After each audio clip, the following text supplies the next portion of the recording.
सरपंच संतोष देशमुख हत्या प्रकरणातील आरोपी कृष्णा आंधळे नाशिकमध्ये दिसल्याचा दावा केला जातोय।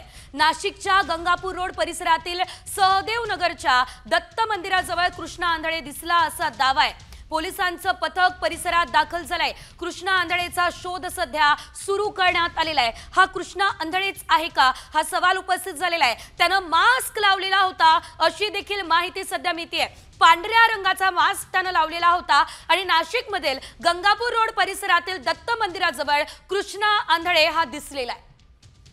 नाशिकच्या सहदेव नगर परिसरातल्या दत्त मंदिर परिसरामध्ये कृष्णा आंधळे दिसून आल्याचा दावा प्रत्यक्षदर्शींनी केलेला होता। त्यानंतर आता पोलिसांकडून सर्च ऑपरेशन सुरू करण्यात आलेलं आहे आणि परिसरातल्या सीसीटीव्हीची पाहणी पोलिसांकडून केली जाते। आता या स्क्रीनवर दिसणारे जे दोन तरुण आहेत बाईकवर जाणारे, त्यापैकी काळा शर्ट घातलेला आणि बाईक चालवणारा तरुण जो आहे तो कृष्णा आंधळे असल्याचा दावा प्रत्यक्षदर्शींनी केलेला आहे। तर त्याच्या मागे पांढरा शर्ट घातलेला जो युवक दिसतोय तो कृष्णा आंधळेचा साथीदार असल्याचा प्रत्यक्षदर्शींचा दावा आहे। पोलिसांनी आता हे सगळं सीसीटीव्ही फुटेज जे आहे ते ताब्यात घेण्याची प्रक्रिया सुरू केलेली आहे। आपल्या सोबत तपास अधिकारी देखील आहेत, त्यांच्याकडून देखील आपण जाणून घेऊयात की नेमकं आता हे सीसीटीव्ही फुटेज जे आहे त्याची तपासणी जी आहे ती कशा पद्धतीने केली जाणार आहे।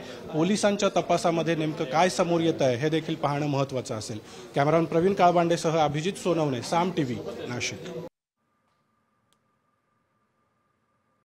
कॉमस्कोर नुसार आता isakal.com आहे देशातील नंबर 1 ची मराठी न्यूज वेबसाईट। प्रत्येक अपडेटसाठी isakal.com ला नक्की भेट द्या। ब्लॅक गाडी मी सांगितली होती, ब्लॅक गाडी आहे ती ब्लॅक टी शर्ट आणि व्हाईट शर्ट। काही हिशोबाने तो 100% जो काही आरोपी 3 महिन्यापासून करावे तोच होता कृष्णा आंधळे। मग कसं लक्षात त्यांनी मास्क घातला होता, तो मास्क जेव्हा काढला त्यांनी फ्रॅक्शन ऑफ सेकंड त्याला लगेच ओळखलं तर हा कृष्णा आंधळे। प्रत्यक्षदर्शी जे साक्षीदार आहेत त्यांच्या सांगण्याप्रमाणे आपण सुयोजित गार्डन या ठिकाणी फुटेज घेत आहोत आणि त्या पद्धतीने पुढे ते फुटेज सर्क्युलेट व्हायरल करून अशा वर्णनाची किंवा गाडी मिळून आल्यास आम्ही त्यांना डिटेन करण्याचा प्रयत्न करतो आणि आमचे पथकही ऑलरेडी या अगोदर रवाना झालेले आहेत। त्या पद्धतीने गाडी टर्नवरती गेल्यानंतर कुठेतरी स्लो होते, त्या ठिकाणाहून सीसीटीव्ही फुटेज मिळून त्या वर्णनाचा किंवा तसा कृष्णा आंधळे वगैरे मिळून येतो का त्या पद्धतीने आम्ही पुढे शोध घेतो।